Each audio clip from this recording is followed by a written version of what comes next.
श्रुतिस्मृतिपुराणानामालयं करुणालयं नमामि भगवत्पादं शङ्करं लोकशङ्करं शङ्करं शङ्कराचार्यं केशवं बादरायणं सूत्रभाष्यकृतौ वन्दे भगवन्तौ पुनः पुनः भारतीकरुणापात्रं भारतीपदभूषणं भारतीपदमारूढं भारतीतीर्थमाश्रये विद्याविनयसम्पन्नं वीतरागं विवेकिनं वन्दे वेदान्ततत्त्वज्ञं विधुशेखरभारतीं परमं क्लिष्टवेदान्तं परया श्लक्ष्णया गिरा यो बोधयति तं वन्दे परमानन्दभारतीम्.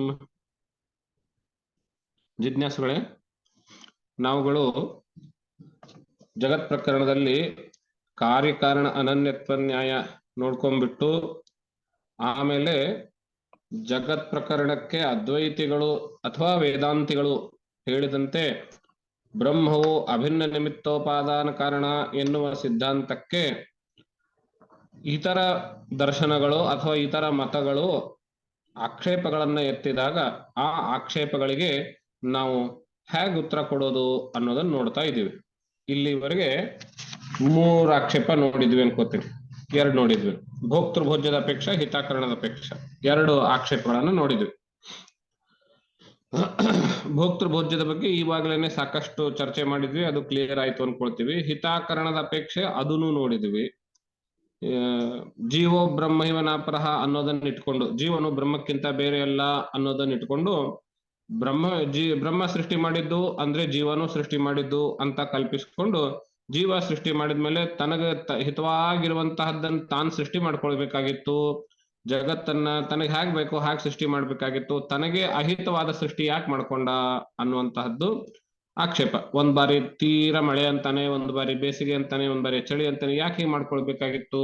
12 months 24/7 ಏರ್ ಕಂಡೀಷನ್ ತರ 22 ಡಿಗ್ರಿ ಇರುವಷ್ಟೇನೆ ಮಾಡ್ಕೊಳ್ಬೇಕಾಗಿತ್ತಲ್ಲ ಅನ್ನುವಂತಹದ್ದು ಬರ್ತದೆ. ಅವನಿಗೆ ಹಿತವಲ್ಲ ಅದು. ಅಂತಹ ಹಿತ ಅಕರಣ ಯಾಕೆ ಮಾಡ್ಕೊಂಡ ಅನ್ನೋದು ಪ್ರಶ್ನೆ, ಆಕ್ಷೇಪ. ಉತ್ತರ ಏನು ಅಂತ ಹೇಳಿದ್ರೆ, ಜೀವೋ ಬ್ರಹ್ಮ ಇವನಾಪರಹ ಅಂತ ಹೇಳಿದ್ರೆ ಜೀವನು ಬ್ರಹ್ಮಕ್ಕಿಂತ ಬೇರೆ ಅಲ್ಲ ಅಂತ ಹೇಳಿದ್ದು ಸ್ಥಿತಿ ಕಾಲದಲ್ಲಿ. ಸೃಷ್ಟಿ ಮಾಡುವಾಗ ಅಂದ್ರೆ ಇದು ಸೃಷ್ಟಿಯಾಗಿಲ್ಲ ಅಂದ್ರೆ ಅದು ಲಯಕಾಲ ಇರ್ತದೆ. ಲಯಕಾಲದಲ್ಲಿ ಜೀವನ ಇರೋದೇ ಇಲ್ಲ, ಇರೋದೇ ಒಂದು ಬ್ರಹ್ಮ. ಆದ್ರಿಂದ ಸೃಷ್ಟಿ ಮಾಡಿದ್ದು ಅದು ಬ್ರಹ್ಮವು ಜೀವನಗಿಂತ ಬೇರೆ ಅಂತ ಹೇಳಿದ್ವಿ ತಾನೆ, ಆ ಬ್ರಹ್ಮ ಸೃಷ್ಟಿ ಮಾಡಿದ್ದು ಅಂತ ಉತ್ತರ ಅದಕ್ಕೆ. ಇವಾಗ ಮುಂದಿನ ಆಕ್ಷೇಪ, ಬ್ರಹ್ಮಕ್ಕೆ ಸಹಕಾರಿ ಇಲ್ಲ, ಸಹಕಾರಿ ಕಾರಣ ಇಲ್ಲ ಅನ್ನೋದು ಆಕ್ಷೇಪ. ನಾವು ಕಾರ್ಯಕಾರಣ ನೋಡುವಾಗ ಏನ್ ನೋಡಿದ್ವಿ? ಒಂದು ಕಾರ್ಯ ಆಗಬೇಕು ಅಂತ ಹೇಳಿದ್ರೆ ಅದಕ್ಕೆ 3 ಕಾರಣಗಳು ಇರ್ತವೆ ಅಂತ ನೋಡಿದ್ವಿ. ಒಂದು ಉಪಾದಾನ ಕಾರಣ, ರಾ ಮಟೀರಿಯಲ್. ನಿಮಿತ್ತ ಕಾರಣ, ಯಾರಾದ್ರೂ ಒಬ್ಬ ವ್ಯಕ್ತಿ ಅದನ್ನ ಮಾಡೋದಕ್ಕೆ. ಮತ್ತು ಸಹಕಾರಿ ಕಾರಣ, ಇನ್ಸ್ಟ್ರೂಮೆಂಟ್ಸ್. ಇವು 3 ಇದ್ರೆ ಕೆಲಸಗಳ ಕಾರ್ಯ ಆಗುತ್ತೆ ಅಂತ ನೋಡಿದ್ವಿ. ನೀವು ಈ ನಿಮ್ಮ ಜಗತ್ತಿನ ಕಾರಣತ್ವದ ಬಗ್ಗೆ ಹೇಳುವಾಗ ಬ್ರಹ್ಮಕ್ಕೆ ಅಭಿನ್ನ ನಿಮಿತ್ತ ಉಪಾದಾನ ಕಾರಣ ಅಂತ ಹೇಳಿ, ನಿಮಿತ್ತ ಕಾರಣ ಸೇರಿಸಿದ್ರಿ, ಉಪಾದಾನ ಕಾರಣ ಸೇರಿಸಿದ್ರಿ, ಸಹಕಾರಿ ಕಾರಣದ ಬಗ್ಗೆ ನೀವು ಹೇಳಲೇ ಇಲ್ವಲ್ಲ. ಸಹಕಾರಿ ಕಾರಣ ಇಲ್ದೇನೆ ಕಾರ್ಯ ಹೇಗಾಗೋದು? ಉದಾಹರಣೆಗೆ, ಒಂದು ಮಣ್ಣು ಮಡಕೆಗೆ ಉಪಾದಾನ, ಕುಂಬಾರ ಮಡಕೆಗೆ ನಿಮಿತ್ತ. ಇವಾಗ ಚಕ್ರ, ಅದೊಂದು ದಂಡ, ಅದು ಕೂಡಿಸೋದಕ್ಕೆ ಒಂದ್ ಜಾಗ ಅಂತ, ಅದು ಹೀಗೆ ಚೂಪಂದಿರ್ತದಲ್ಲ ಬೆಟ್ಟದ ತುದಿ ತರ, ಅದ್ರ ಮೇಲೆ ಕೂಡಿಸ್ತಾರೆ ಚಕ್ರ. ಅದೆಲ್ಲ ಇಲ್ಲದೆ ಇದ್ರೆ ಕುಂಬಾರ ಮಣ್ಣು ಇಟ್ಕೊಂಡು ಏನ್ ಮಾಡ್ತಾನೆ? ಅವೆಲ್ಲ ಇದ್ರೆ ತಾನೇ ಮಡಕೆ ಆಗೋದು. ಇನ್ನೊಂದು ಉದಾಹರಣೆ, ಚಿನ್ನಕ್ಕೆ, ಆಭರಣಕ್ಕೆ ಚಿನ್ನ ನಿಮಿತ್ತ ಉಪಾದಾನ ಕಾರಣ, ಅಕ್ಸಲಿಗ ನಿಮಿತ್ತ ಕಾರಣ. ಅದಕ್ಕೆ ಅಡಿಗಲ್ಲು, ಸುತ್ತಿಗೆ, ಆ ಸೈಜ್ ಹಾಕೋ ರಿಂಗು ಇತ್ಯಾದಿಗಳ ಮೇಲೆ ಕುಲುಮೆ ಸುಡೋದಕ್ಕೆ, ಇದೆಲ್ಲ ಸಹಕಾರಿ ಕಾರಣ. ಅದಿಲ್ಲದೆ ಅವನು ಹೇಗ್ ಮಾಡ್ತಾನೆ ಅನ್ನೋದು ಆಕ್ಷೇಪ. ಆಕ್ಷೇಪ ಮನಸ್ಸಿಗೆ ಬಂತ? ತುಂಬಾ ಸರಳವಾಗಿದೆ. ಇದಕ್ಕೆ ಉತ್ತರ ಏನು ಅಂತ ಹೇಳಿದ್ರೆ, ಒಂದು ಮೇಲ್ನೋಟಕ್ಕೆ ಉತ್ತರ ಏನು ಅಂತ ಹೇಳಿದ್ರೆ, ನಾವು ಹೇಳೋ ಬ್ರಹ್ಮ ಏನಿದೆ ಅಲ್ಲ, ಇದು ಇಂತಹ ಮಹಾನ್ ಶಕ್ತಿ ಉಳ್ಳದ್ದು ಅಂತ ಹೇಳಿದ್ರೆ ಇದಕ್ಕೆ ಸಹಕಾರಿ ಕಾರಣ ಬೇಕೇ ಆಗಿಲ್ಲ. ಏನೋ ಹಾಗೆ ಮಾಡತ್ತಪ್ಪ, ಅದೇ ನಮ್ಮ ಬ್ರಹ್ಮದ ಸಾಮರ್ಥ್ಯ, ಅದೇ ನಮ್ಮ ಬ್ರಹ್ಮದ ಸ್ಪೆಷಾಲಿಟಿ. ಸಹಕಾರಿ ಕಾರಣ ಬೇಕು ಅಂತೇನಿಲ್ಲ ಅಂತ ಉತ್ತರ ಇದಕ್ಕೆ. ಈ ಉತ್ತರ ಕೇಳಿದ ತಕ್ಷಣ ಏನ್ರಿ ಇದೆಂಥ ಉತ್ತರ ಆಗತ್ತೆ ಅಂತ ಕೇಳಿದ್ರೆ ಇದನ್ನ ವಿವರಣೆ ಮಾಡೋದು. ಏನ್ ವಿವರಣೆ ಮಾಡೋದು ಅಂತ ಹೇಳಿದ್ರೆ, ಸಹಕಾರಿ ಕಾರಣ ಅನ್ನೋದು ಪ್ರತಿಯೊಂದರಲ್ಲಿಯೂ ಕಾರ್ಯಕ್ಕೂ ಅನಿವಾರ್ಯ ಏನಲ್ಲ ಅನ್ನೋದನ್ನ ನೀವು ಅರ್ಥ ಮಾಡ್ಕೊಳ್ಬೇಕು ಅಂತ ಉತ್ತರ. ಎಷ್ಟೋ ಕಾರ್ಯಗಳು ಉಪಾದಾನ ನಿಮಿತ್ತ ಇದರಿಂದಲೇನೆ ಆಗೋಗ್ತವೆ, ಸಹಕಾರಿ ಕಾರಣಗಳು ಬೇಕೇ ಆಗಿಲ್ಲ. ಉದಾಹರಣೆಗೆ ನಾವು ಅಂದ್ರೆ ಈ ದಕ್ಷಿಣ ಭಾರತದವರು ಚಪಾತಿ ಅದೆಲ್ಲ ಮಾಡ್ಬೇಕು ಅಂತ ಹೇಳಿದ್ರೆ ಒಂದು ಚಪಾತಿ ಇದು ಮಾಡೋದಕ್ಕೆ ಒಂದು ಮರದ್ದೊಂದು ಕೆಳಗಡೆ, ಆಮೇಲೆ ಅದ್ರ ಮೇಲೆ ಲಟ್ಟಣಿಗೆ ಇಟ್ಕೊಂಡು ಮಾಡ್ತೀವಿ. ಅವೆಲ್ಲವೂ ಲಟ್ಟಣಿಗೆ ಇತ್ಯಾದಿಗಳು ಅದಕ್ಕೆ ಸಹಕಾರಿ ಕಾರಣ ಅಂತ ಇಟ್ಕೊಳ್ಳಿ.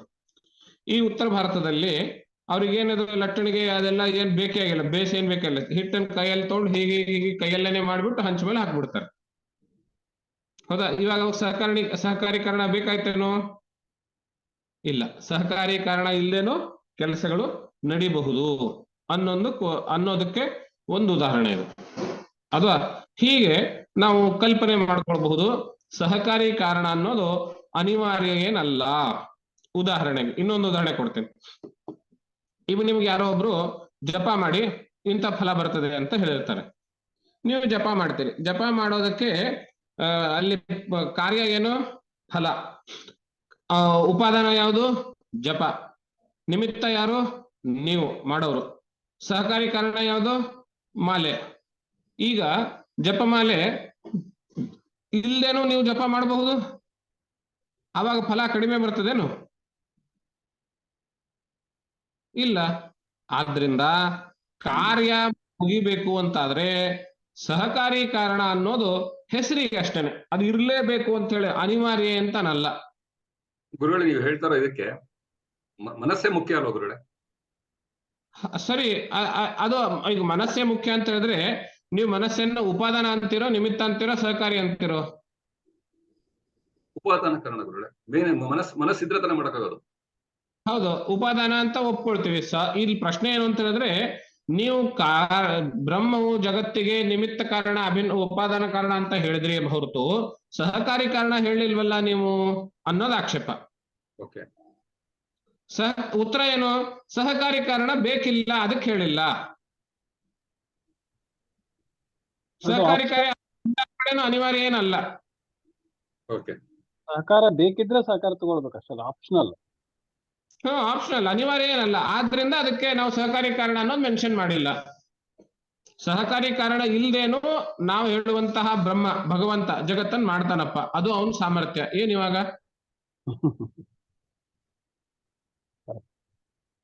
ಗೊತ್ತಾಯ್ತಾ?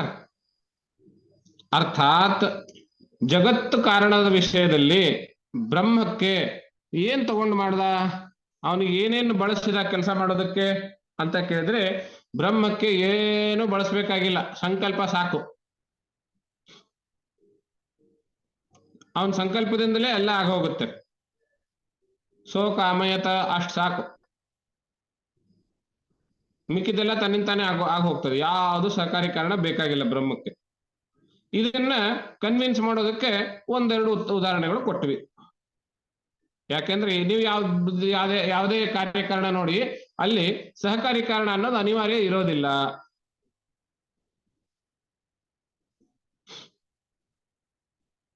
ಗುರುಗಳು ಈಗಿನ ಬಿಗ್ ಬ್ಯಾಂಗ್ ಥಿಯರಿನು ಅದು ಗುರುಗಳು ಸಾರಿ ಬಿಗ್ ಬ್ಯಾಂಗ್ ಥಿಯರಿನು ಅದನ್ನೇ ಹೇಳುತ್ತೆ. ಸ್ಟಾರ್ಟಿಂಗ್ ಅಲ್ಲಿ ಸೂಕ್ಷ್ಮಾತಿ ಸೂಕ್ಷ್ಮವಾದ ಒಂದು ಪಾಯಿಂಟ್ ಇತ್ತು ಅಷ್ಟೇನೆ.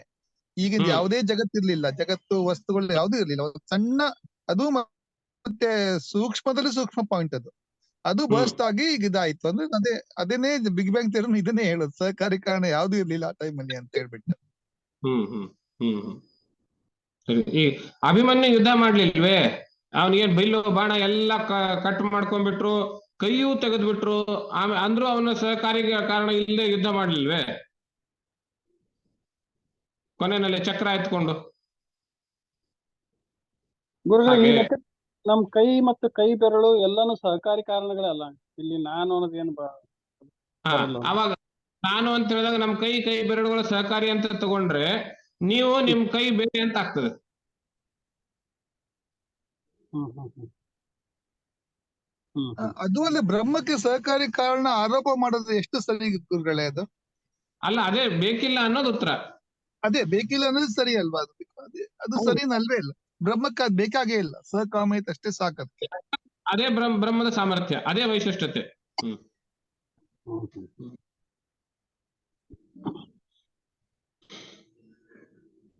ಇವಾಗ ಬ್ರಹ್ಮಕ್ಕೆ ಸಹಕಾರಿ ಕಾರಣ ಇಲ್ಲ ಅನ್ನೋ ಆಕ್ಷೇಪ ಹೊರಟೋಯ್ತು.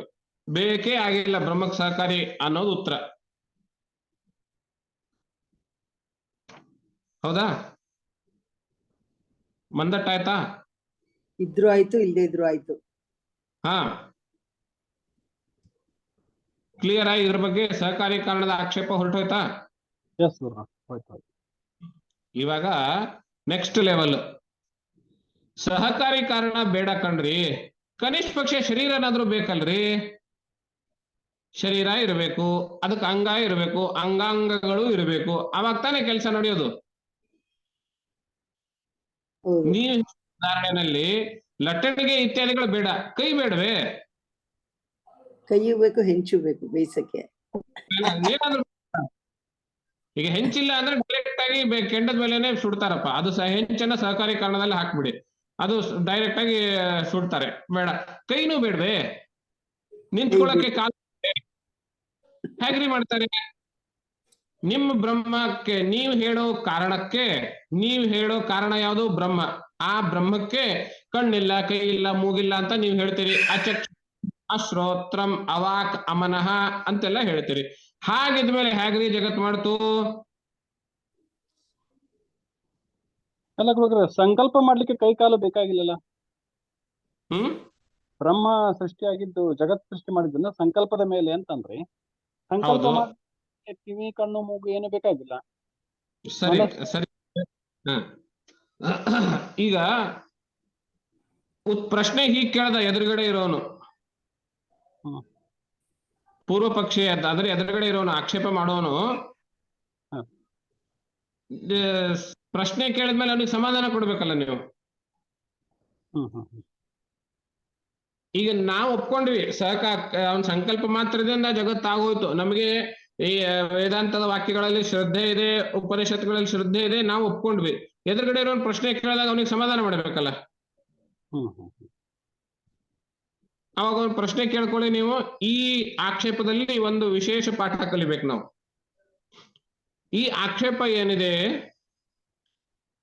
ಮುಂಚಿನ ಆಕ್ಷೇಪ ಏನ್ ಹೇಳಿದ್ರಿ? ಸಹಕಾರಿ ಕಾರಣ ಇಲ್ಲ ಅಂತ ಹೇಳಿದ್ರಿ, ಒಪ್ಕೊಳ್ಳೋಣ. ಕರಣನೂ ಇರಬಾರ್ದೇನು? ಕರಣ ಅಂದ್ರೆ ಅನಿವಾರ್ಯ ಕಾರಣ ಯಾವುದು? ಅದು ಕರಣ. ಕನಿಷ್ಠ ಪಕ್ಷ ಶರೀರ ಏನಾದ್ರೂ ಬೇಕಲ್ರಿ ಅವನಿಗೆ ಚಪಾತಿ ಮಾಡೋದಕ್ಕೆ?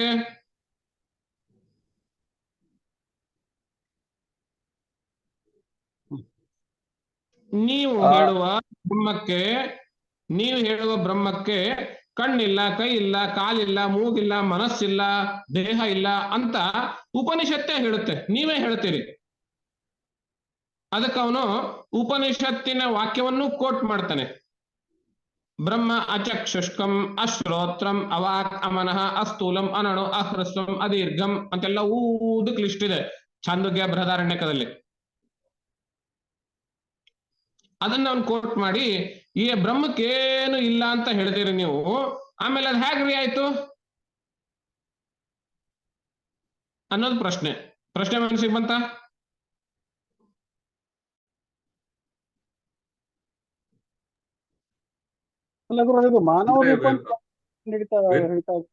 ವೇದದಲ್ಲೇ ಹೇಳಿದೆ ಬ್ರಹ್ಮಕ್ಕೆ ಯಾವ ಕರಣಗಳು ಇಲ್ಲ ಅಂತ ಬಿಟ್ಟು. ಹೌದು, ಅದನ್ನೇ ಅವನು ಕೋಟ್ ಮಾಡಿ ಕೇಳ್ತಾ ಇದ್ದಾನೆ. ಪ್ರಶ್ನೆ ಏನು ಅಂದ್ರೆ, ಯಾಕೆ ಕರಣಗಳಿಲ್ಲ ಅನ್ನೋದು ಪ್ರಶ್ನೆ ಅಲ್ಲ, ಕರಣಗಳು ಇಲ್ಲದೆ, ಅಂಗಾಂಗಗಳು ಇಲ್ಲದೆ ಹೇಗೆ ಮಾಡದ ಅನ್ನೋದು ಪ್ರಶ್ನೆ.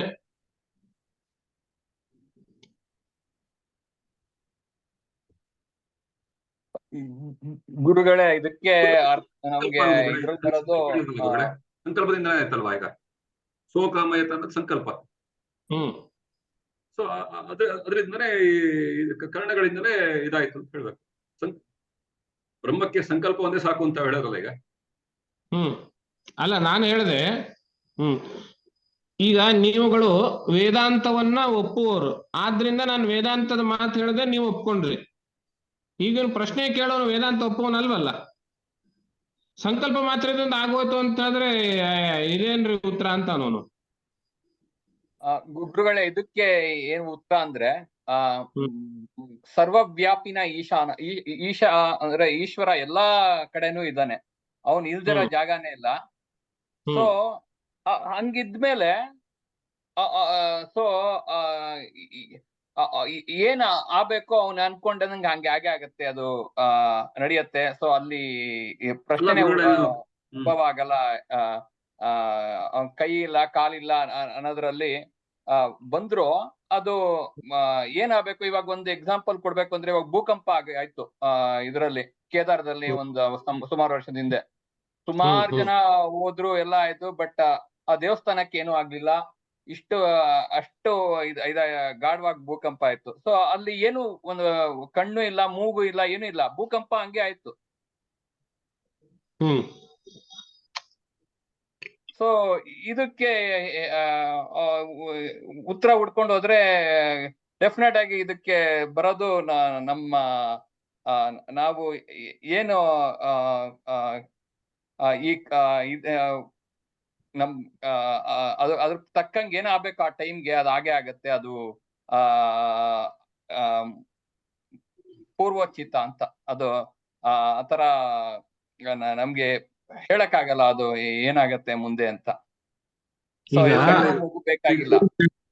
ಪ್ರಶ್ನೆ ಕೇಳ್ಕೊ. ಈಗ ಇವ್ರು ಹೇಳಿದ್ರಲ್ಲ ಗುರುಗಳೇ, ಈಶಾವಾಸ್ಯಮಿದಂ ಜಗಂ ಜಗತ್ ಕಿಂಚ ಜಗತಾಂ ಜಗತ್ತು ಅಂತ ಅಂದ್ಬಿಟ್ಟು ಈಶಾವಾಸ್ಯ ಉಪನಿಷತ್ತು ಬರುತ್ತಲ್ಲ ಸ್ಟಾರ್ಟಿಂಗ್. ಸರಿ, ಪ್ರಶ್ನೆ ಏನು? ನಾವು ವಿಷಯ ಏನ್ ನಡೆದಿದೆ, ಜಗತ್ ಕಾರಣತ್ವದ ಬಗ್ಗೆ ಚರ್ಚೆ ನಡೀತಾ ಇದೆ. ಜಗತ್ತಿಗೆ ಬ್ರಹ್ಮವು ಕಾರಣ, ಹೌದಾ? ಹೌದು.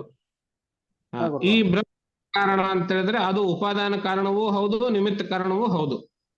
ಹೌದು. ಈಗ ಬ್ರಹ್ಮವೇ ಜಗತ್ತು ಮಾಡಿದ, ಜಗತ್ತಾಯ್ತು, ಎರಡೂ ಹೌದು. ಅಲ್ಲ, ಈಗ ಮೊದಲನೇ ವಾಕ್ಯದಲ್ಲೇ ಇದೆಯಲ್ಲ ಗುರುಗಳೇ, ಜಗತ್ತು ಬ್ರಹ್ಮಕ್ಕಿಂತ ಬೇರೆ ಎಲ್ಲ ಅಂತ ಅಂದ್ಬಿಟ್ಟು ನಾವು ಹೇಳಿರ್ಬೇಕಾದ್ರೆ ಅದು ಬ್ರಹ್ಮ, ಇದು ಅದು ನಿರೂಪಣೆ ಆಯ್ತಲ್ಲ ಗುರುಗಳೇ. ಜಗತ್ತೇ ಬ್ರಹ್ಮ ಅಂತಂದಾಗ ಸೊ ಅದಕ್ಕೆ ನೀವು ಜಗತ್ತೇ ನಿಮಿತ್ತ ಕಾರಣ ಅಂದ್ರೆ ಏನ್ ಹೇಳಿ ಇವಾಗ? ನಿಮಿತ್ತ ಕಾರಣ ಅಂದ್ರೆ ಕುಂಬಾರದ ಉದಾಹರಣೆ ಕೊಟ್ರಲ್ಲ. ಅಲ್ಲ, ಕುಂಬಾರದ ಉದಾಹರಣೆ ಕೊಟ್ಟು, ಕುಂಬಾರಗೆ ಕೈ ಕಾಲು ಇದೆಯೋ ಇಲ್ವೋ? ಈಗ ಕುಂಬಾರ ಅದು ಅದ್ರಲ್ಲಿ ನೀವು ಮನಸ್ಸು ಅಂತ ಹೇಳಿದ್ರಲ್ಲ ಗುರುಗಳೇ. ಈಗ ಸಂಕಲ್ಪ ಮಾಡಿ ಸಂಕಲ್ಪ ಮಾಡಿದ ಬ್ರಹ್ಮ, ಜಗತ್ತೇ ಬ್ರಹ್ಮ ಅಂತಂದಾಗ ಈಶಾವಾಸ್ಯಮಿದಂ ಜಗತ್ತು ತಂದ್ಬಿಟ್ಟಂದಾಗ ಸರಿ. ಈಗ ಬ್ರಹ್ಮವು ಜಗತ್ತಿಗೆ ಅಭಿನ್ನ ನಿಮಿತ್ತ ಉಪಾದಾನ ಕಾರಣ, ಸರಿನಾ? ಕರೆಕ್ಟ್. ಇದ್ರಲ್ಲಿ ನಿಮಿತ್ತ ಅಂದ್ರೆ ಏನ್ ಎಕ್ಸ್ಪ್ಲೇನ್ ಮಾಡಿ ನಂಗೆ.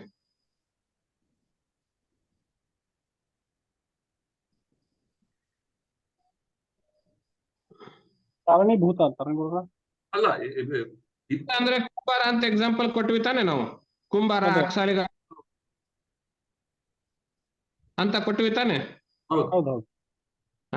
ಆ ಕುಂಬಾರ ಅಕ್ಸಾಲಿಗ ಅಂತ ಕೊಟ್ಟ ಮೇಲೆ ಕುಂಬಾರಂಗೆ ಕಣ್ಣು, ಕಿವಿ, ಕಾಲು, ಮೂಗು ಎಲ್ಲ ಇದೆ ತಾನೆ ಅವನಿಗೆ. ಆಗ ಬ್ರಹ್ಮಕ್ಕೂ ಇರ್ಬೇಕು ಅಂತ ಅವ್ರ ಅಪೇಕ್ಷೆ.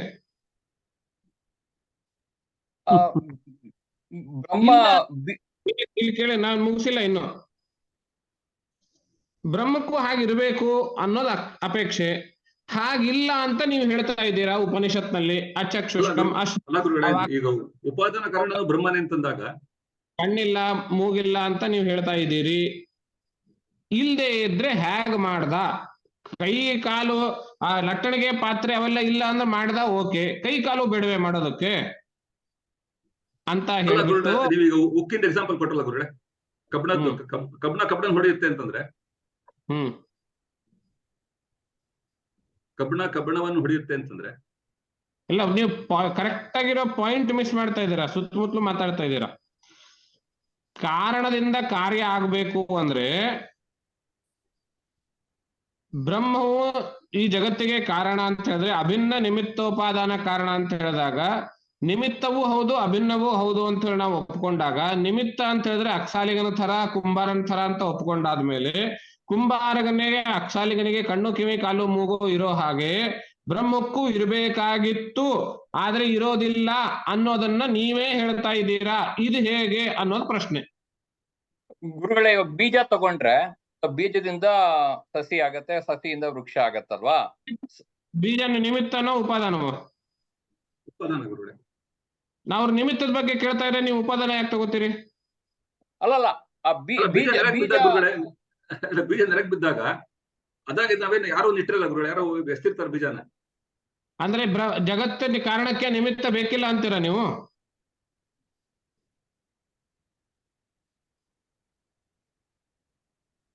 ಗುರುಗಳು ಹೀಗೆ ಕೇಳ್ಬೋದಾ? ನಿರ್ಗುಣ ಅಂದ್ರೆ ಸಗುಣ ಎಲ್ಲಾ ಗುಣಗಳು ಸೇರಿ ಅದ್ರ ಮೇಲಿರೋನು ಅಂತ ಹೇಳ್ತಾರೆ. ವೃತ್ತದ ಒಂದು ಎಂಡ್ ಪಾಯಿಂಟ್ ಸ್ಟಾರ್ಟಿಂಗ್ ಪಾಯಿಂಟ್ ಒಂದೇ ಇರ್ತದೆ.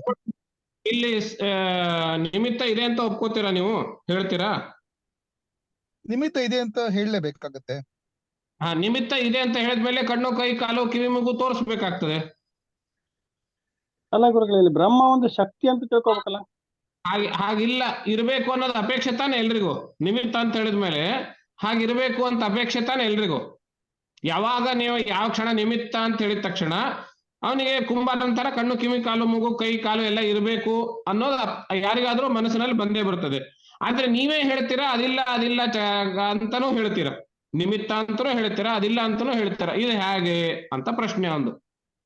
ಅದೆಲ್ಲ ಸೇರಿ ಇದೆ ಅಂತ ಸಹಸ್ರ ಶೀರ್ಷ ಪುರುಷ ಸಹಸ್ರಾಕ್ಷ ಸಹಸ್ರಪಾತ್ ಅಂತ ಹೇಳ್ತೀವಲ್ಲ, ಅಂದ್ರೆ ಇವೆಲ್ಲದಕ್ಕಿಂತ ಮೇಲೆ ಅವನು ಅಂತ ಹೇಳ್ತಾ ಇದ್ರೆ ಎಷ್ಟೊಂದು ರೂಪಗಳಿದೆ ಅವನಿಗೆ. ಅದು ಆದ್ರೆ ಬ್ರಹ್ಮನಿಗೆ ರೂಪ ಇಲ್ಲ, ಮ್ಯಾನಿಫೆಸ್ಟ್ ಆಗ್ತಾನೆ ರೂಪದಲ್ಲಿ ಅಂತ ಹೇಳ್ಬೋದು ಅಷ್ಟೇ ನಾವೀಗ ಅದಕ್ಕೆ.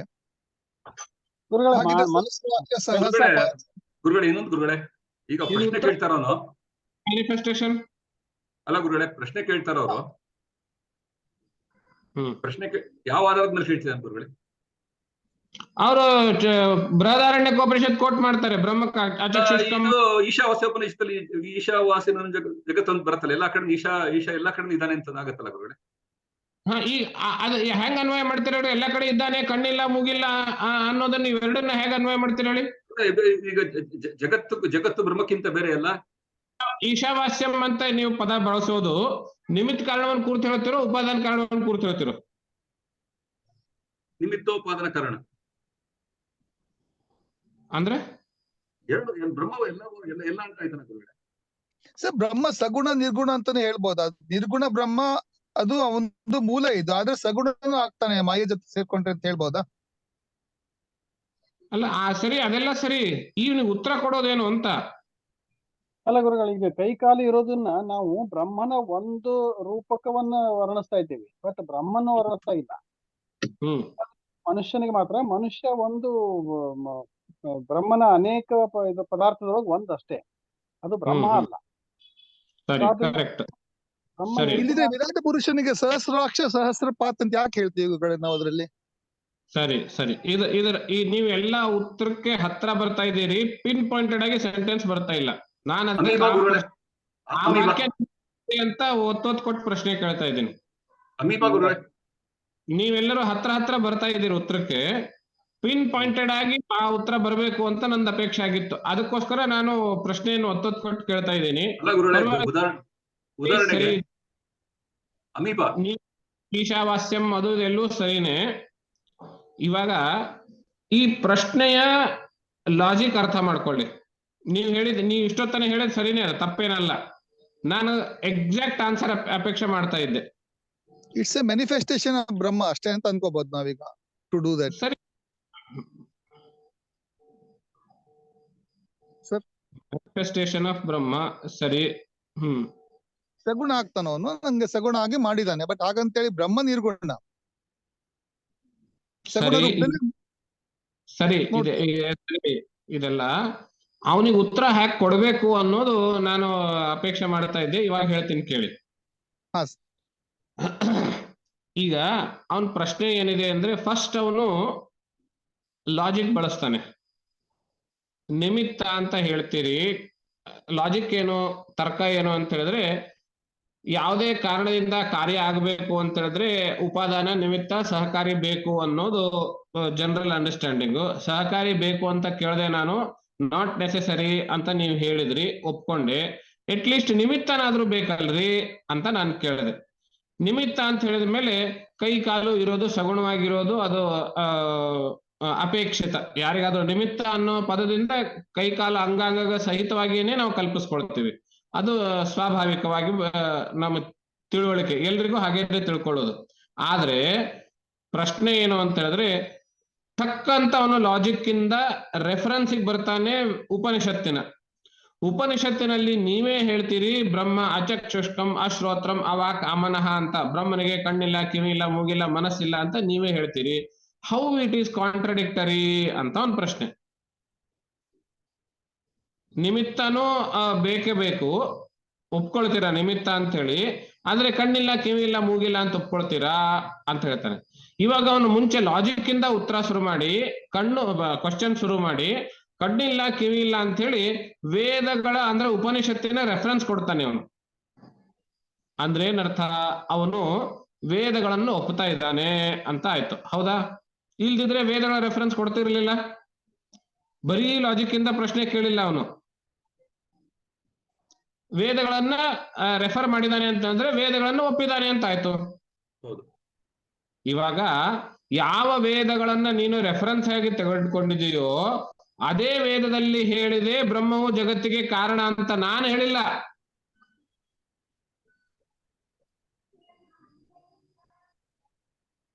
ನೀನು ವೇದದ ಈ ಮಾತು ಅಚಕ್ಷುಷ್ಕಂ ಅಶ್ರೋತ್ರಂ ಒಪ್ಪೋದಾದ್ರೆ ಬ್ರಹ್ಮವೇ ಜಗತ್ತಿಗೆ ನೀವು ಅಭಿನ್ನ ನಿಮಿತ್ತೋಪಾದಾನ ಕಾರಣ ಅನ್ನೋ ವಾಕ್ಯವನ್ನು ನೀನು ಒಪ್ಪಬೇಕು. ವೇದದ ಯಾವುದೋ ಒಂದು ಸೆಲೆಕ್ಟೆಡ್ ವಾಕ್ಯ ಒಪ್ಕೊಳ್ತೀನಿ, ಇನ್ನೊಂದು ವಾಕ್ಯ ಒಪ್ಕೊಳ್ಳೋದಿಲ್ಲ ಅಂದ್ರೆ ಹೇಗೆ ನಡೆಯುತ್ತೆ?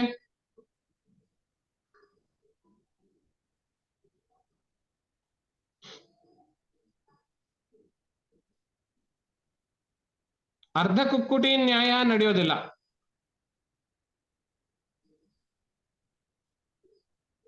ಅರ್ಧ ಕುಕ್ಕುಟಿ ನ್ಯಾಯ ಅಂತ ಅಂದ್ರೆ, ನಾನು ಕುಕ್ಕುಟಿ ಅಂದ್ರೆ ಕೋಳಿ, ಅದು ಮೊಟ್ಟೆ ಹಾಕೋದಲ್ಲ, ಆದ್ರಿಂದ ಕೋಳಿಯ ಮುಂಭಾಗ ಮಾತ್ರ ನಾನು ತಿಂತೇನೆ ಅಂದ್ರೆ ನಡೆಯೋದಿಲ್ಲ. ಇವಾಗ ನೀವು ಹೇಳ್ತಾ ಇರೋದು ಈಶಾವಾಸ್ಯಂ ವೇದದ ರೆಫರೆನ್ಸ್, ಅವನು ಒಪ್ಕೊಳ್ಬೇಕು. ಬ್ರಹ್ಮದ ಮ್ಯಾನಿಫೆಸ್ಟೇಷನ್, ನಿರ್ಗುಣದ ಮ್ಯಾನಿಫೆಸ್ಟೇಷನ್ ಸಗುಣ, ಇದು ಉಪನಿಷತ್ತಿನ ವಾಕ್ಯ, ಅವನು ಒಪ್ಕೊಳ್ಬೇಕು. ನೀವು ಹೇಳಿರೋದೆಲ್ಲ ಪಾಯಿಂಟ್ ಕರೆಕ್ಟು, ಆದ್ರೆ ಅವನು ಉತ್ತರ ಏನು, ನೀನು ವೇದವನ್ನ ಉದ್ಧಾರ ಮಾಡಿರೋದ್ರಿಂದ, ಉದ್ಧಾರ ಅಂದ್ರೆ ರೆಫರೆನ್ಸ್ ಕೊಟ್ಟಿರೋದ್ರಿಂದ ವೇದಗಳ ಪ್ರಾಮಾಣ್ಯ ನೀನು ಒಪ್ತೀಯ. ವೇದಗಳನ್ನು ಪ್ರಾಮಾಣ್ಯ ಒಪ್ಪಿದ ಮೇಲೆ ಅದೇ ವೇದ ಹೇಳುತ್ತೆ ಬ್ರಹ್ಮವು ಜಗತ್ತಿಗೆ ಕಾರಣ ಅಂತ ಹೇಳಿ, ಈ ಮಾತನ್ನು ಒಪ್ಪಬೇಕು ನೀನು.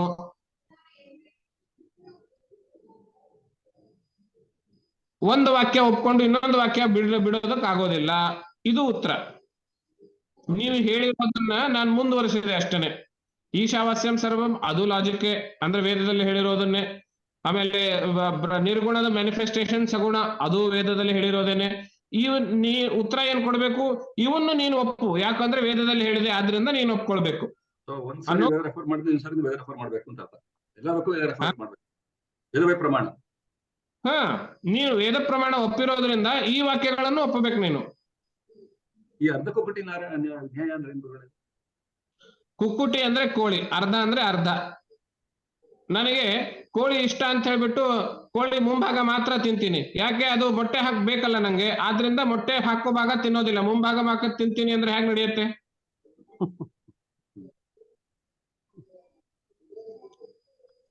ಆದ್ರಿಂದ ಅರ್ಧ ವಾಕ್ಯ ಉದ್ಧಾರ, ವೇದದ ಒಂದು ಭಾಗ ತಗೊಳ್ತೀನಿ ಇನ್ನೊಂದು ಭಾಗ ತಗೊಳ್ಳೋದಿಲ್ಲ ಅಂದ್ರೆ ನಡೆಯೋದಿಲ್ಲ. ಇವಾಗ ನಾವು ಕಲಿಬೇಕಾಗಿರೋದೇನು ಅಂದ್ರೆ, ಪೂರ್ವ ಪಕ್ಷಿ ಯಾವುದರ ಆಧಾರದ ಮೇಲೆ ಪ್ರಶ್ನೆ ಕೇಳ್ತಾ ಇದ್ದಾನೋ ಅವನಿಗೆ ಅದೇ ಆಧಾರದ ಮೇಲೆ ಉತ್ತರ ಕೊಡ್ಬೇಕು. ಅವನು ಆಧಾರ ಅಂದ್ರೆ ಪ್ರಮಾಣ. ಅವನು ತರ್ಕದ ಪ್ರಮಾಣ ಅಂದ್ರೆ ಅನುಮಾನ ಪ್ರಮಾಣ ಅಂದ್ರೆ ತರ್ಕ. ನಾನು ಪ್ರಮಾಣ ಹೇಳುವಾಗ ಹೇಳಿದ್ದೆ, ನೆನ್ಪಿಟ್ಕೊಳ್ಳಿ. ಅವನು ಅನುಮಾನ ಪ್ರಮಾಣದಿಂದ ಪ್ರಶ್ನೆ ಕೇಳಿದ್ರೆ ಅನುಮಾನ ಪ್ರಮಾಣದಿಂದಲೇ ಉತ್ತರ ಕೊಡೋದು. ಶಬ್ದ ಪ್ರಮಾಣದಿಂದ ಪ್ರಶ್ನೆ ಕೇಳಿದ್ರೆ ಶಬ್ದ ಪ್ರಮಾಣದಿಂದಲೇನೆ ಉತ್ತರ ಕೊಡೋದು. ಶಬ್ದ ಪ್ರಮಾಣ ಅಂದ್ರೆ ಒಂದೇ, ವೇದ ಪ್ರಮಾಣ ಅಂದ್ರೆ ಒಂದೇ. ಈ ಹಿಂದ್ಗಡೆ ಇರೋದು ಪ್ರಶ್ನೆಗಳೇನು ಕೇಳಿದ್ನಲ್ಲ, ಅವೆಲ್ಲವೂ ಅನುಮಾನ ಪ್ರಮಾಣದಿಂದ ಕೇಳಿದ್ದ. ಲಾಜಿಕ್ ಇಂದ ಬಳಸಿದ್ದ, ತರ್ಕ ಬಳಸಿ ಪ್ರಶ್ನೆ ಕೇಳಿದ್ದ, ಅವಾಗ ತರ್ಕದಿಂದಲೇ ಉತ್ತರ ಕೊಟ್ವಿ. ಇವನು ಶಬ್ದ ಪ್ರಮಾಣ ಬಳಸ್ತಾ ಇದ್ದಾನೆ, ವೇದಗಳ ವಾಕ್ಯವನ್ನ ಕೋಟ್ ಮಾಡ್ತಾ ಇದ್ದಾನೆ, ಆದ್ರಿಂದ ಅವನಿಗೆ ವೇದಗಳ ವಾಕ್ಯದಿಂದಲೇನೆ ಹೊಡಿಬೇಕು. ಈಗ ಒಬ್ನು ಖಡ್ಗ ತಗೊಂಡು ಬಂದ್ರೆ ಖಡ್ಗದಿಂದಲೇನೆ ಉತ್ತರ ಕೊಡ್ಬೇಕು. ಒಬ್ನು ಖಡ್ಗ ತಗೊಂಡ್ ಬಂದ್ರೆ ನಾವು ಬಿಲ್ಲು ಬಾಣದಿಂದ ಹೊಡೆಯಲಿಕ್ಕೆ ಆಗೋದಿಲ್ಲ, ಅವ್ನ್ ಬಿಲ್ಲು ಬಾಣ ತಗೊಂಡ್ ಬಂದ್ರೆ ನಾವು ಬಿಲ್ಲು ಬಾಣವೇ ತಗೋಬೇಕು. ಇದು ತಾನೇ ನಿಯಮ. ಪ್ರಮಾಣ ಇಬ್ಬರಿಗೂ, ವಾದಿಗೂ ಪ್ರತಿವಾದಿಗೂ ಪ್ರಮಾಣ ಒಂದೇ ಇರಬೇಕು. ಈ ಪಾಯಿಂಟ್ ನೀವು ಯಾವಾಗ್ಲೂ ನೆನ್ಪಿಟ್ಕೊಳ್ಳಿ. ಎದುರುಗಡೆ ಇರೋ ಪ್ರಶ್ನೆ ಕೇಳ್ತಾ ಇರೋನು, ಅವನು ಪ್ರಶ್ನೆ ಯಾವ ಪ್ರಮಾಣದ ಮೇಲೆ ನಿಂತಿದೆ ಅದನ್ನು ಕಂಡು ಹಿಡ್ಕೊಂಡು ಅದೇ ಪ್ರಮಾಣದಲ್ಲಿ ಉತ್ತರ ಕೊಡ್ಬೇಕು ಅವನಿಗೆ.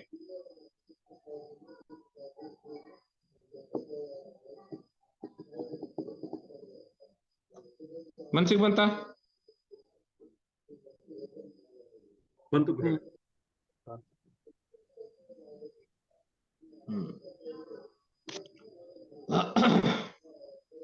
ನಿಲ್ಸೋಣ ಹಾಗಾದ್ರೆ. ಆಗ್ಲಿ ಗುರುಗಳೇ.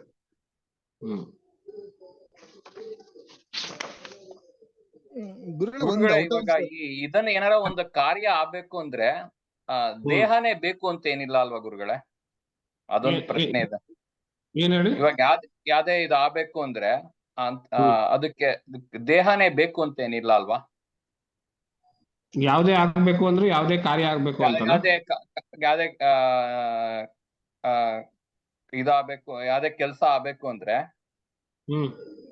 ಅದಕ್ಕೆ ದೇಹನೇ ಬೇಕು ಅಂತ ಏನಿಲ್ಲ ಅಲ್ವಾ? ಎಕ್ಸಾಂಪಲ್ ಎಲ್ಲದಕ್ಕೂ ಭೌತಿಕ ದೇಹ ಅಂತಲ್ಲ, 3 ದೇಹ ಎಲ್ಲದಕ್ಕೂ ಅನ್ವಯಿಸಿಲ್ಲ ಅದು. ದೇಹ ಅನ್ನೋದು ಬೇಕೇ ಆಗ್ತದೆ. ದೇಹ ಅನ್ನೋದು ಬರ್ತದೆ, ಆಮೇಲೆ ಆ ದೇಹದಿಂದ ಮುಂದಿನ ಕೆಲಸ ಆಗ್ತದೆ. ಇವಾಗ ಇದಕ್ಕೆ ಹೆಂಗ್ ಹೇಳೋದು ಗುರುಗಳೇ? ಹಂಗಾರೆ ಇವಾಗ ಭೂಕಂಪ ಆಗತ್ತೆ ಅಥವಾ ಮಳೆ ಬರುತ್ತೆ ಎಲ್ಲ, ಇದೆಲ್ಲ ಅದು ಹೇಗೆ ಈ ಟೈಮಲ್ಲೇ ಆಗತ್ತೆ ಅಂತ ಹೇಳಿ ಇದ್ ಮಾಡ್ತಾರಲ್ಲ. ಸೊ ಅದಕ್ಕೆ ಭೌತಿಕ ಇರ್ಬೋದು, ಬಟ್ ಅದೇ ಟೈಮಲ್ಲೇ ಆಗತ್ತೆ, ಈ ತರ ಹಿಂಗಾಗತ್ತೆ ಅಂತ ಜ್ಯೋತಿಷ್ಯರು ಪ್ರೆಡಿಕ್ಟ್ ಮಾಡ್ತಾರೆ, ಅದಾಗತ್ತೆ. ಕ್ಯಾಲ್ಕುಲೇಷನ್. ಇದಕ್ಕೆ ಕಾರಣಕರ್ತ ಬ್ರಹ್ಮನೇ ಅಲ್ವಾ? ಸೊ ಹೇಗೆ ಅಂತ ಇದಕ್ಕೆ ಸಾಕಷ್ಟು ಈಗ ಭೂಕಂಪ ಹೇಗಾಗ್ತದೆ ಅನ್ನೋದು ಗೊತ್ತಿಲ್ವೇ? ನೀರಿನ ಪ್ರಮಾಣ ಕಡಿಮೆ ಆದಾಗ ಭೂಕಂಪ ಆಗ್ತದೆ ಅಲ್ಲಿ ಕೆಳಗಡೆ ಭೂಮಿನಲ್ಲಿ.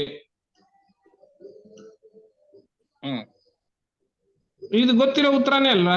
ಈಗ ನೀರಿನ ಪ್ರಮಾಣ ಅಂತ ಹೇಳಿದ್ರೆ ಮತ್ತೆ ನೀವು ಪಂಚಭೂತಕ್ಕೆ ಬಂದ್ರಿ. ಪಂಚಭೂತಗಳು ಒಂದೊಂದು ಶರೀರ ತಾನೆ, ದೇಹ ತಾನೆ. ಅದು ದೇಹ ಅಂದ್ರೆ ನಮ್ ತರಾನೇ ಇರ್ಬೇಕು ಅಂತೇನಿಲ್ಲ. ಪಂಚಭೂತಗಳು ಒಂದೊಂದು, ಪೃಥ್ವಿ, ಆಪ ಇವೆಲ್ಲ ಶರೀರ ಅಲ್ವೇ? ಹೌದು ಹೌದು. ಆ ದೇಹ ಆಯ್ತು, ಆ ದೇಹ ಇಟ್ಕೊಳ್ಳಿ, ಯಾವ್ದಾದ್ರು ಒಂದಾಯ್ತು. ನಮ್ ತರಾನೇ ದೇಹ ಅಂತೇನಿಲ್ಲ, ಯಾವುದೋ ನಿಮಿತ್ತ. ಅಲ್ಲ, ದೇಹ ಅನ್ನೋದು ಒಂದು ಇರುತ್ತೆ ಅಲ್ಲಿ, ನಮ್ ತರ ಇರೋದಿಲ್ಲ ಅಷ್ಟೇ. ನಮ್ ತರ ದೇಹ ಬರೋದಕ್ಕೆ ಅದು ತ್ರಿವೃತ್ಕರಣ ಅನ್ನೋದು ಇನ್ನೊಂದು ಪ್ರಾಸೆಸ್ ಆಗುತ್ತೆ, ಆ ಪ್ರಾಸೆಸ್ ಆಗಿ ಬರುತ್ತೆ, ಈ ಶರೀರ ಬರ್ತದೆ.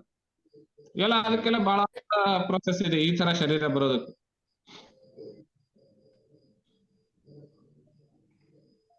ಅರ್ಥ ಆಯ್ತು ಗುರುಗಳೇ. ನಮ್ದ ಸ್ಕೂಲಲ್ಲಿ ಇದ್ದಾಗೆಲ್ಲ ಒಂದು ಯಾವ್ದೋ ಒಂದು ವೆಸ್ಟ್ ಬೆಂಗಾಳಿ ಒಂದು ಹಾಡು ಕಲಿಸ್ತಾ ಇರ್ತಿದ್ರು.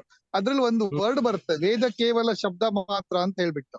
ಅದ್ರದ್ದು ಅರ್ಥ ನಂಗೆ ಅರ್ಥ ಆಗಿಲ್ಲ. ಈಗ ಅದು ಹೇಳೋ ಈಗ ಅರ್ಥ ಆಗ್ತದೆ. ಒಂದು ಚೂರ್ ಅದ್ ಎಕ್ಸ್ಪ್ಲೇನ್ ಮಾಡಿ ಗುರುಗಳೇ. ಅದು ಅಲ್ಲಿ ತನಕ ಸರಿ ಅಲ್ವಲ್ಲ ಅದು ಅಂತ ಅನ್ಕೋತಾ ಇದ್ದೆ ಆ ಟೈಮಲ್ಲಿ. ಅವ್ರು ಯಾವ ಹಿನ್ನೆಲೆಯಲ್ಲಿ ಹೇಳಿದರೆ ಗೊತ್ತಿಲ್ಲ ನಂಗೆ, ವೇದ ಕೇವಲ ಶಬ್ದ ಮಾತ್ರ ಅಂತ ಹೇಳಿ.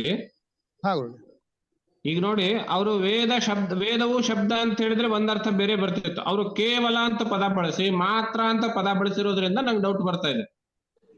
ಹೌದು, ಅದು ಯಾವ್ದೋ ಲೆಫ್ಟಿಸ್ಟ್ ಬರ್ದಿದ್ರ ಅಥವಾ ನಿಜವಾಗ್ಲೂ ಅದು ಅರ್ಥನ ಅಂತ ನಂಗೆ ಗೊತ್ತಾಗಿಲ್ಲ. ವೇದ ಕೇವಲ ಶಬ್ದ ಅಂದ್ರೆ ಒಂದು ಅನಾವಶ್ಯಕ ಬರೀ ಶಬ್ದಗಳಂತ ಹೇಳಿ, ಶಬ್ದಗುಚ್ಛ ಅಂತ ಹೇಳಿ ಮುಗಿಸ್ಬೋದು. ಬಟ್ ನೀವೀಗ ಹೇಳ್ದಂಗೆ ಶಬ್ದ ಪ್ರಮಾಣ ಅಂತ ತಗೊಳ್ಬೋದು ಅದು ಅಂತ ಈಗ ಅನ್ನಿಸ್ತಾ ಇದೆ ನಂಗೆ ಅಷ್ಟೇ. ಅಲ್ಲ, ಅವನು ಯಾವ ಹಿನ್ನೆಲೆಯಲ್ಲಿ ಬರೆದಿದ್ದಾನೆ ಅದನ್ನ ನಾವು ನೋಡ್ಕೊಳ್ಬೇಕು. ಈಗ ವೇದವು ಶಬ್ದ ಅಂತ ಹೇಳಿದ್ರೆ ಒಂದರ್ಥ, ನಾವು ಅದನ್ನು ಒಪ್ಕೊಳ್ಬಹುದು. ಕೇವಲ ಅಂತ ಹೇಳಿ ಆಮೇಲೆ ಮಾತ್ರ ಅಂತ ಹೇಳಿರೋದ್ರಿಂದ ಅವನು ರೆಸ್ಟ್ರಿಕ್ಟ್ ಮಾಡ್ತಾ ಇದ್ದಾನೆ. ಹೌದು ಗುರುಗಳೇ, ಹೌದು. ಆ ಟೈಮ್ ಅಂದ್ರೆ ತುಂಬಾ famous ಆಗಿತ್ತು ಇದು. ಅದ್ಮೇಲೆ ತಿಳಿಬೇಕಾಗ್ತದೆ ನಾವು. ಎನಿವೆ ನಾನು ವೇದ ಶಬ್ದ ಪ್ರಮಾಣ ಅಂತ ಅರ್ಥ ಮಾಡ್ಕೋತೀನಿ ಅಷ್ಟೇ, ಅಲ್ಲಿಗೆ ರಿಸ್ಟ್ರಿಕ್ಟ್ ಮಾಡ್ಕೋತೀನಿ, ಮುಂದೋಗಲ್ಲ. ಈಗ ವೇದ ಅಂದ್ರೆ ಶಬ್ದ ಬ್ರಹ್ಮ ಅನ್ನೋದೇ ತಪ್ಪು, ಅದ್ರಲ್ಲೇನ್ ತಪ್ಪಿಲ್ಲ. ಸರಿ ಗುರುಗಳೇ, ಓಕೆ. ಆದ್ರೆ ಕೇವಲ ಮಾತ್ರ ಅಂತ 2 ಎಕ್ಸ್ಟ್ರಾ ಪದ ಬಳಸಿರೋದ್ರಿಂದ ಯೋಚನೆ ಮಾಡ್ಬೇಕು ಅವನ ಅಪೇಕ್ಷೆ ಏನು ಅಂತ. ಸರಿ ಗುರುಗಳೇ, ಅದೇ ಆ ಟೈಮಲ್ಲಿ ಬಂದಿರೋದು ನಮ್ದು ಕಲಿಬೇಕಾದ್ರೆ ಎಲ್ಲ ಲೆಫ್ಟಿಸ್ಟ್ ಗಳೇ ಎಲ್ರು ಇರ್ತಿತ್ತು, ಅವ್ರದ್ದೇನೋ ಕುತಂತ್ರ ಇದ್ರು ಇರ್ಬೋದು ಅದು ಆ ಟೈಮ್. ಇಲ್ಲ ಇರ್ಬೋದೇನೋ ಗೊತ್ತಿಲ್ಲ. ಸರಿ ಸರಿ. ಮತ್ತೆ